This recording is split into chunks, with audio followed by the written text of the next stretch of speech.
গোলাম কবরের ভিতরে কান্না করবে আর দেখবে দুই পার্শ্বের মাটি অনেক দূরে চলে গিয়েছে।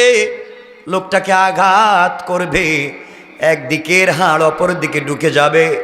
চিৎকার করে চক্ষু বন্ধ করে কান্না করে, পিছন দিকে সাপ, শরীরের উপরে পোকা, দুই পার্শ্বে ফেরেশতা দাঁড়িয়ে আছেন। মাথার সামনে দুইজন ফেরেশতা লাঠি হাতে, পায়ের দিকে দুইজন ফেরেশতা লোহার মুগুর হাতে, ডানে দুইজন বামে দুইজন। লোকটা ভয় পেয়ে গেছে, কান্না শুরু করেছে, চিৎকার করেছে, বাঁচবে কোথায়? হঠাৎ করে চিৎকার করতেছে, মনে মনে অনুভব করে তার বুকের উপরে কে যেন হাঁটতেছে, কে যেন হাঁটতেছে। এমন সময়ে চক্ষু খুলে দেখে ছোট্ট একটা সবুজ পাখি, সবুজ একটা পাখি তার বুকের উপরে হাঁটাহাঁটি করে। যুবক ডেকে ডেকে বলে, ভাই পাখি রে, এই কবরের ভিতরে অক্সিজেনের ব্যবস্থা নাই, বাহির থেকে আসা যায় না, তুই কেমনে কবরের ভিতরে ঢুকলে? রাস্তাটা কোথায়? কেমনে কবরের ভিতরে ঢুকে গেলে? এমন সময় পাখি আল্লাহর কাছে ডাক দিয়ে বলবে, আল্লাহ তাআলা তুমি আমার জবান খুলে দাও, তোমার গোলামের সঙ্গে কিছু কথা বলতে চাই। আল্লাহ পাখির জবান খুলে দিবেন। পাখি ডেকে ডেকে বলবে, মৃত যুবক শোনো, আল্লাহর গোলাম ইন্তেকাল করেছে, কবরের ভিতরে লাশ রেখে দেওয়া হয়েছে। মনে রাখবেন, আপনি যে কোনো টাইম ইন্তেকাল করেন, যে কোনো সময় আপনার লাশকে কবরে রেখে দেয়া হোক, সব সময় টাইম হবে আসরের টাইম। আসর আর মাগরিবের টাইম হবে আপনাকে কবরে যখন জিন্দা করা হবে। দুনিয়ার জমিনে আপনি যদি নামাজি হন, দুনিয়ার জমিনে আপনি যদি আল্লাহওয়ালা হন, আল্লাহ যখন তোমার আমার ভিতরে রূহ দিয়া দিবেন, কবরের ভিতরে জিন্দা করা হবে, আল্লাহ বলবেন ফেরেশতারা 5 মিনিট থামো, আমার গোলামকে প্রশ্ন করো না, দেখি তো কি করে, জিন্দা হওয়ার পরে কবরে কি করে। আমার বন্ধুগণ, যদি আমরা নামাজি হই, জিন্দা হওয়ার পরে তাকায়া দেখব সূর্য পশ্চিম দিকে লাল। নামাজি হলে ডেকে ডেকে বলবে, আমার স্ত্রী কোথায়, আমার বাচ্চা কোথায়, কে আছো কোথায়, আমাকে একটু অজুর পানি দে, অজু করতে হবে, নামাজ পড়া লাগবে, নামাজের তো টাইম চলে যাচ্ছে। আল্লাহ রাব্বুল ইজ্জত ওয়াল জালাল ফেরেশতাদেরকে বলবেন, ফেরেশতারা বলো তো আমার গোলামকে বলো, কবরের ভিতরে নামাজ পড়ার জায়গা নাই, কবরে নামাজ পড়া যায় না, তাড়াহুড়া করতেছে কেন, জানায়া দাও সে মৃত, আজ আর নামাজ পড়া যাবে না। ফেরেশতারা জানায় দিবেন, আল্লাহর গোলাম আপনি ইন্তেকাল করেছেন, আমরা আল্লাহর পক্ষ থেকে এসেছি আপনাকে প্রশ্ন করতে, এখানে আর নামাজ পড়া যাবে না।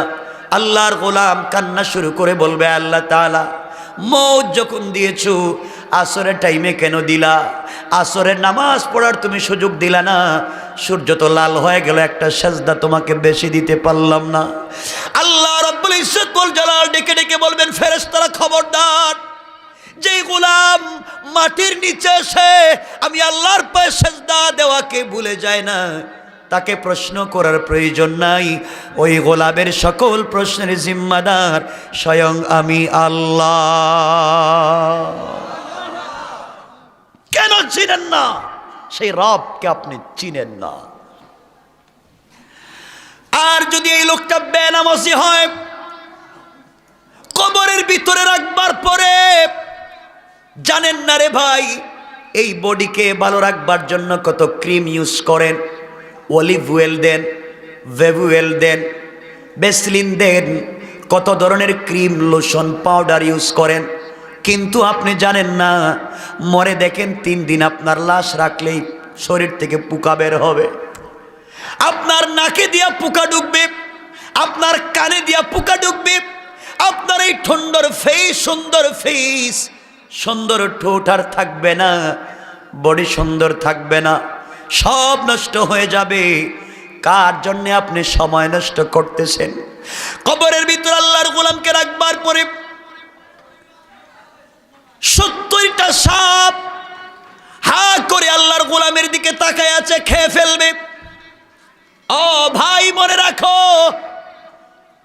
সাপ বিচ্ছুগুলা, কীড়াগুলা লাশটাকে ঘিরে ধরেছে। যুবক পাগল হয়ে গেছে, কি ব্যাপার? আমার শরীরের সারা বডিতে দেখি যাই পোকা হয়ে গেছে, সাপ দাঁড়ায় আছে। আল্লাহ দুইজন ফেরেশতা লোহার মুগুর হাতে দিয়ে রাখবেন। ওরা কানে শুনে না, কানে শুনে না, শুধু পিটাবে। আরো দুইজন ফেরেশতা দিবেন, ওরা চোখে দেখে না, শুধু মারবে। আরো দুইজন ফেরেশতা আল্লাহ দিবেন, যারা কথা বলতে পারে না, বুঝাইলে বুঝে না। আল্লাহর গোলাম তাকাইয়া দেখে কবরের মাটি অনেক দূরে চলে গিয়েছে, অনেক দূরে। তাকে চাপ দিবে, তাকে চাপ দিবে, আঘাত করবে। আল্লাহর গোলাম কবরের ভিতরে চিৎকার করে কান্না করে। মাত্র 3.5 হাত মাটির উপরে তার কলিজার টুকরা ছেলে আছে, মেয়ে আছে, মা বাবা আছে, যাদেরকে ভালো রাখবার জন্য গোটা জিন্দেগি নষ্ট করে দিল। 40-45 বছরে প্রবাসে কাটায়া দিল, ঢাকা শহরে জিন্দেগি কাটায়া দিল শুধু ছেলেদেরকে পড়াশোনার পিছনে, স্ত্রীর অর্নামেন্টস আর জুয়েলারির পিছনে, মা বাবাকে ভালো রাখবার পিছনে। এই যুবক আজকে কবরে, কেউ খবর নেয় না। আপনার ছেলে আমেরিকা থাকে, কানাডা থাকে, অস্ট্রেলিয়া থাকে, ব্রিটেনে থাকে, আপনি দিনে দিনে খবর নেন, হাজার হাজার মাইল দূরের খবর নেন। কিন্তু আমি আপনি 3 হাত মাটির নিচে শুয়ে থাকব, কেউ তোমার আমার খবর নিবে না। আল্লাহর গোলাম কবরের ভিতরে কান্না করবে, আর দেখবে দুই পার্শ্বের মাটি অনেক দূরে চলে গিয়েছে। লোকটাকে আঘাত করবে, একদিকের হাড় অপর দিকে ঢুকে যাবে। চিৎকার করে, চক্ষু বন্ধ করে কান্না করে। পিছন দিকে সাপ, শরীরের উপরে পোকা, দুই পার্শ্বে ফেরেশতা দাঁড়িয়ে আছেন। মাথার সামনে 2জন ফেরেশতা লাঠি হাতে, পায়ের দিকে 2জন ফেরেশতা লোহার মুগুর হাতে, ডানে 2জন, বামে 2জন। লোকটা ভয় পেয়ে গেছে, কান্না শুরু করেছে, চিৎকার করেছে, বাঁচবে কোথায়? হঠাৎ করে চিৎকার করতেছে, মনে মনে অনুভব করে তার বুকের উপরে কে যেন হাঁটতেছে, কে যেন হাঁটতেছে। এমন সময়ে চক্ষু খুলে দেখে ছোট্ট একটা সবুজ পাখি, সবুজ একটা পাখি তার বুকের উপরে হাঁটাহাঁটি করে। যুবক ডেকে ডেকে বলে, ভাই পাখি রে, এই কবরের ভিতরে অক্সিজেনের ব্যবস্থা নাই, বাহির থেকে আসা যায় না, তুই কেমনে কবরের ভিতরে ঢুকলে? রাস্তাটা কোথায়? কেমনে কবরের ভিতরে ঢুকে গেলে? এমন সময় পাখি আল্লাহর কাছে ডাক দিয়ে বলবে, আল্লাহ তাআলা তুমি আমার জবান খুলে দাও, তোমার গোলামের সঙ্গে কিছু কথা বলতে চাই। আল্লাহ পাখির জবান খুলে দিবেন।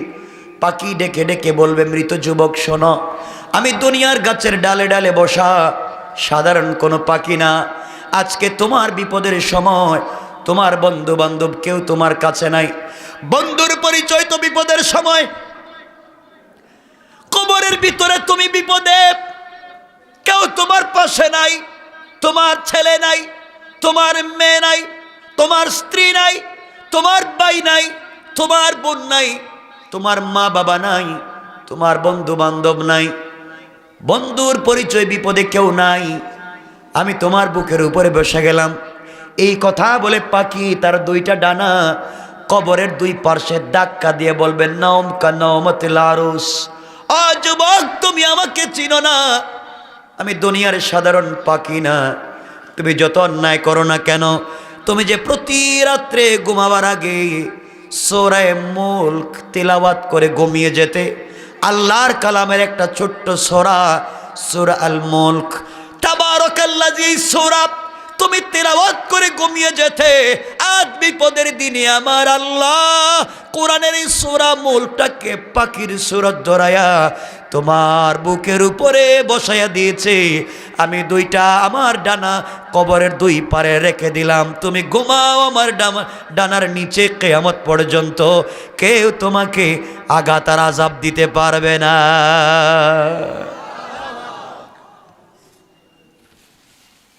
আজ যুবক তুমি ঘুমিয়ে যাও, কথা দিলাম কবরে কেউ নাই, সবাই তোমাকে ভুলে গিয়েছে। আমি কোরআনের সূরা মুলক তোমাকে ভুলে যাই নাই, কবরে তোমার সঙ্গে থাকবো কথা দিলাম, কিয়ামতের দিন তোমার সঙ্গে থাকবো কথা দিলাম, মিজানে যদি তোমার নেকির পাল্লা হালকা হয়ে যায় আমি নিজে উঠে বাড়ি করে দেব কথা দিলাম।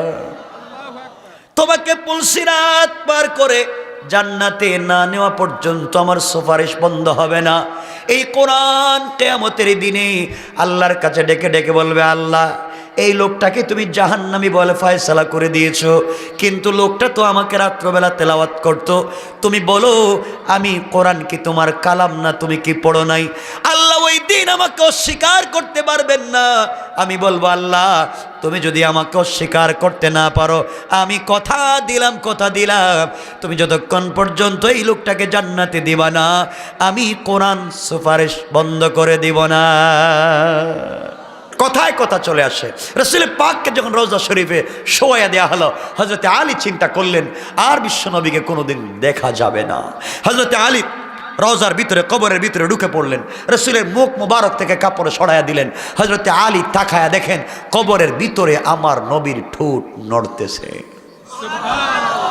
হযরত আলী তার কানটা রাসূলের ঠোঁটের কাছে নিলেন, নেওয়ার পরে শুনেন হযরত বিশ্বনবী কবরে শুয়া বলতেছেন, উম্মতি উম্মতি উম্মতি। এই নবীরে কেমনে ভুলে যাও আমারে বলো? আরে কিয়ামতের দিন তোমাকে কেউ মনে রাখবে না, কেউ না। তোমার ছেলের কাছে গিয়ে বলবা, বাবা তুমি না আমার ছেলে, আমাকে একটু সহযোগিতা করো। ছেলে বলবে, এই চেহারার কোনো লোক আমার বাবা ছিল না। স্ত্রীর কাছে গিয়ে বলবা, তুমি না আমার স্ত্রী, 40 বছর আমার সঙ্গে ছিলে, আমি বিপদে আমাকে সহযোগিতা করো। স্ত্রী বলবে, আমি জিন্দিগিতে বিয়েই করি নাই, আমি স্বামী কোথায় পাবো? আল্লাহ বলছেন, ইয়াউমা ইয়াফিরুল মারউ মিন আখিহি ওয়া উম্মিহি ওয়া আবিহি ওয়া সাহিবাতিহি ওয়া বানি।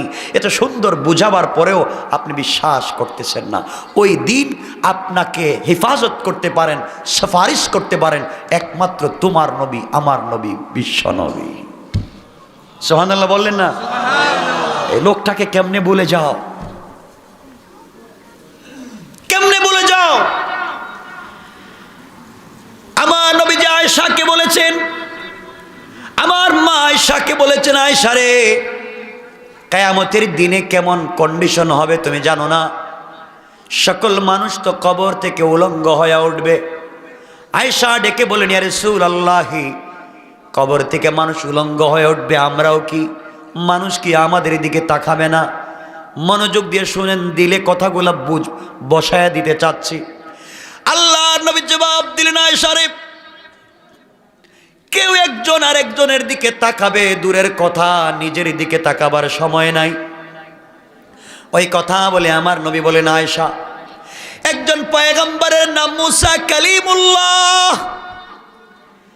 যেই মুসা আল্লাহর সঙ্গে কথা বলেছেন, কিয়ামতের দিনে ওই মুসা পয়গম্বর আল্লাহর আরশে আজিমের পিলারে ধরে কান্না করে বলবেন, আল্লাহ লা আসআলুকা উম্মতি, এই কিয়ামতের দিনে তোমার পায়ে ধরি কোনো উম্মত চাই না, ওয়ালা আবি ওয়ালা উম্মি, আমার মা চা বাবাকে চাই না, সন্তান সন্ততিকে চাই না।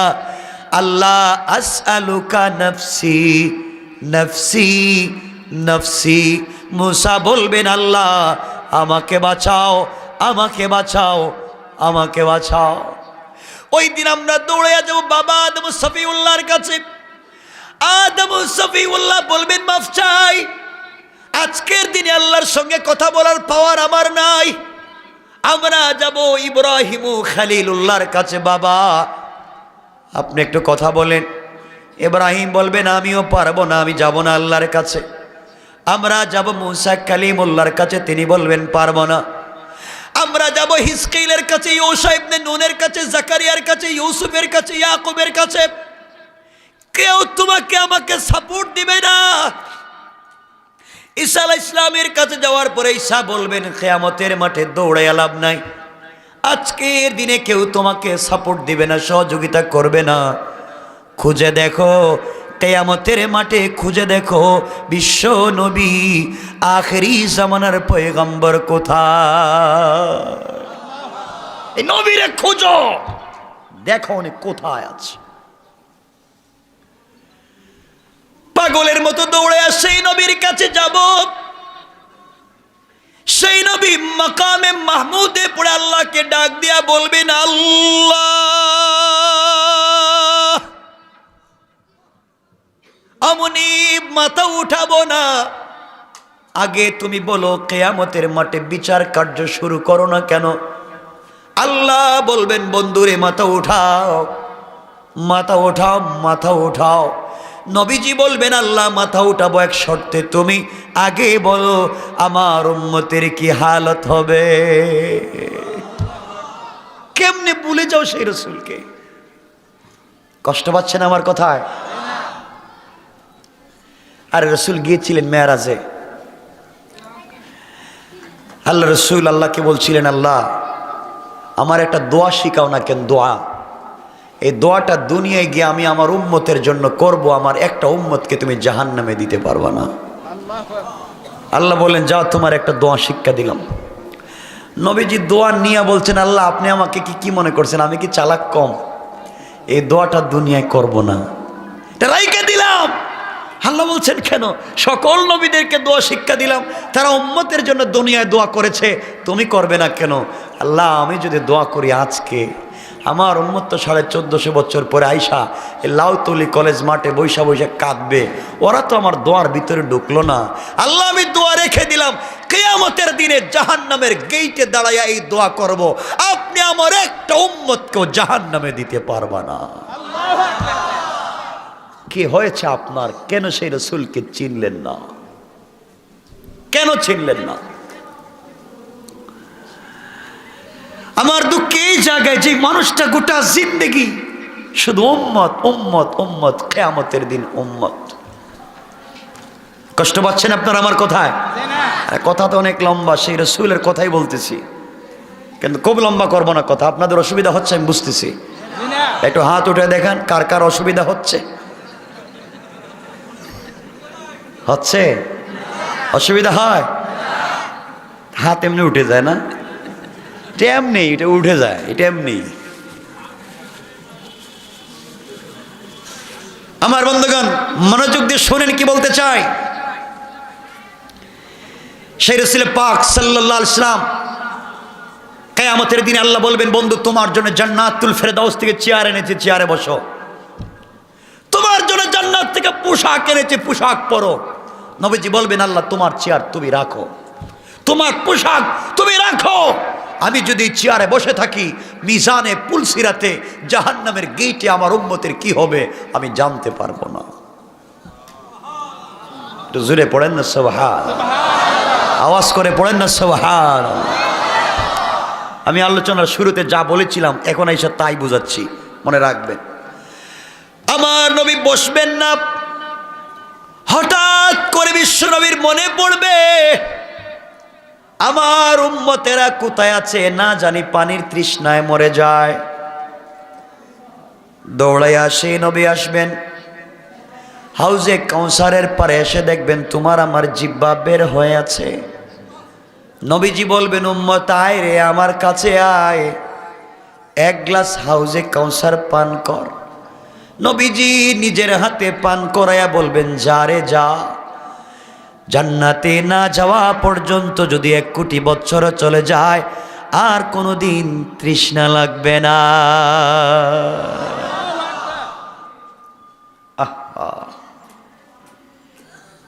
এই নবী হঠাৎ চিন্তা আসবে, না জানি আমার উম্মত মিজানের পাল্লায় কি হচ্ছে জানি না। হাউজে কাউসারের গ্লাস রেখে দিবেন, নবীজি মিজানের দিকে দৌড়াবেন। ওখানে গিয়ে দেখবেন তোমার মতো আমার মতো অনেক দাঁড়ায় আছেন। মিজানের পাল্লায়, মিজানে আমাদের নেকিগুলা হালকা, গুনাহগুলা বার হয়ে গেছে, জাহান্নাম ছাড়া বাঁচবার কোনো পথ নাই। এই জায়গায় পৌঁছে গিয়েছি, আল্লাহর পয়গম্বর তোমাকে আমাকে ডাক দিয়ে বলবেন, উম্মত রে তোর নাম কি, বাড়ি কই, তুই কি আমার উম্মত? ইয়া রাসূলুল্লাহ আমি আপনার উম্মত, আমার বাড়ি তো লাউতলি। বিপদে পড়ে গেছি, জাহান্নাম ছাড়া বাঁচার পথ নাই, আমার যে গুনার পাল্লা ভারী হয়ে গেছে। নবীজি বলবেন, গোলাম উম্মত কান্দিস না, দাঁড়াইয়া থাক, আমি আসতেছি। এই কথা বলে আমার নবী কিয়ামতের মাঠে দৌড়াবেন। কিয়ামতের মাঠের একটা কর্নারে একটা গুদাম থাকবে, বিশাল বড় গুদাম। ওই গুদামের ভিতরে তোমার নবী আমার নবী ঢুকে যাবেন। ওখানে আমরা যে দুরুদ পড়ি, যে আমি যে শুরুতে বলছিলাম দুরুদ, আমরা যে দুরুদগুলা পড়ি, এই দুরুদগুলার সওয়াবগুলাকে গাট্টি বানাইয়া আল্লাহ নাম ঠিকানে লিখে দিয়া এই গুদামের ভিতরে রেখে দিয়েছেন। কোন সুবহানাল্লাহ। নবীজি তোমার আমার নাম নিয়ে গুদামের ভিতরে ঢুকবেন, ঢুকে তোমার আমার নামটাকে মিলাইয়া এই দুরুদের গাট্টিটাকে নিজের মাথায় নিবে। বিশ্ব নবী নিজের মাথায় নিয়া মিজানের পাল্লার কাছে এসে বলবেন, আল্লাহ এই যে আমার উম্মত গুলার নাম তুমি জাহান্নামে লিখে দিছ, আমার মাথায় যে দেখতেছেন এটা সাধারণ বোঝা না, আমার উপরে দুরুদ পড়েছে, এই দুরুদটাকে আমি তার মিজানের নেকির পাল্লায় উঠাইয়া দিলাম। আল্লাহর নবী মিজানের পাল্লায় যখন উঠাইয়া দিবেন, পাল্লার জবান খুলে যাবে, মিজানের জবান খুলে যাবে, আর ডেকে বলবে, আল্লাহ তোমার নবী কি উঠাইছে, পায়ে ধরি নামাইয়া দাও। জ্বলে যায়, এটার পাওয়ার অনেক বেশি। আল্লাহ বলবেন, বন্ধুরে নামাইয়া দাও, আমি কথা দিলাম তোমার উম্মতের নামটা জাহান্নামের লিস্ট থেকে কেটে দিয়া জান্নাতের লিস্টে ঢুকাইয়া দিলাম। সেই নবীরে কেন ছিল না?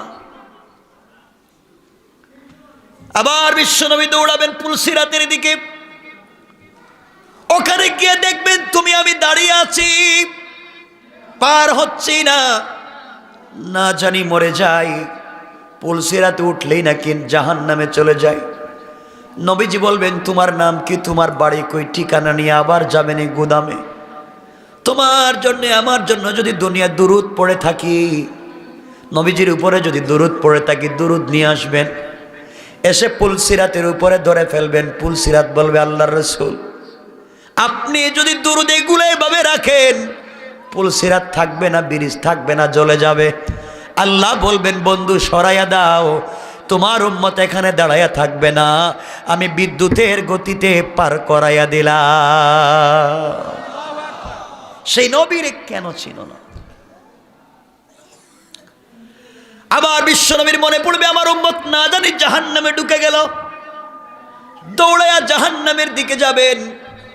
ওখানে গিয়ে দেখবেন জাহান্নামটা কি প্রগতিতে, ৭০,০০০ ফিরিস্তা জাহান্নামের লাগাম টেনে ধরেছে। এরপরে জাহান্নামটা দৌড়াইয়া কিয়ামতের মাঠের দিকে আসতেছে। আল্লাহর নবী সিজদায় পড়ে বলবেন, আল্লাহ তাআলা শেষ পর্যন্ত কি আমার একটা উম্মত জান্নাতে যাবে না? তোমার জাহান্নাম যেইভাবে আসতেছে সবগুলা তো জাহান্নামে চলে যাবে। আল্লাহ বলবেন, বন্ধু মাথা উঠাও। বিশ্ব নবী মাথা উঠাবেন, জিবরিল আমিন হাজির হয়ে যাবেন আর বলবেন, ইয়া রাসূলুল্লাহ, ইয়া হাবিবাল্লাহ, আল্লাহ আপনাকে পুটলা দিয়েছেন হাদিয়া। নবীজি পুটলা খুলবেন, খুলে দেখবেন মাত্র 1 ফোঁটা পানি। আল্লাহকে বলবেন, আল্লাহ তোমার কাছে চাইলাম জাহান্নামটাকে আটকাও, আর তুমি আমার কাছে 1 ফোঁটা পানি দিলা, পানি দিয়ে আমি কি করব? আল্লাহ বলবেন, বন্ধুরে এই পানি তোমার হাতে নিয়ে জাহান্নামের দিকে নিক্ষেপ করে দাও, জাহান্নামের উপরে ফেলে দাও, দেখো তো কি হয়। আমার নবী পানিগুলা হাতে নিয়ে জাহান্নামের দিকে যখন নিক্ষেপ করবেন, নিক্ষেপ করতে দেরি হবে, জাহান্নাম দ্রুত গতিতে পিছন দিকে যেতে দেরি হবে না। আমার নবী আল্লাহকে ডাক দিয়ে বলবেন, আল্লাহ তাআলা কি ব্যাপার, এই পানি কিসের পানি দিয়েছ? এত পাওয়ারফুল পানি তো আমি জিন্দেগিতে দেখি নাই। আল্লাহ কিসের পানি বলো? আল্লাহ ডেকে বলবেন, বন্ধুরে এটা জমজমের পানি না, হাউজে কাউসারের পানি না, জান্নাতের কোন নহরের পানি না, এই পানির এত দাম আমি আল্লাহর কাছে দাম। এই পানি হলো তোমার উম্মতের গুনাহগার উম্মতের গভীর রাত্রের তাহাজ্জুদের সেজদার চোখের পানি। আমি আল্লাহ জমা করে রেখে দিয়েছিলাম, কিয়ামতের দিনে ওই পানিকে ব্যবহার করলাম। বন্ধুরে, তোমার উম্মত যদি দুনিয়ার জমিনে তাহাজ্জুদ গুজার হয়ে যায়, আমি আল্লাহ কথা দিলাম জাহান্নামের আগুন দিয়ে তাদেরকে জ্বালাবো না। কেন পড়েন না? কষ্ট পাচ্ছেন আপনারা আমার কথা? এতক্ষণ বলছি সেই রসুলের কথা, এত ভালোবাসেন এই রসুল, একবারও তোমার আমার কথা বললেন না, একবারও না। আর তুমি কেমনে ভুলে থাকো সেই রসুলকে?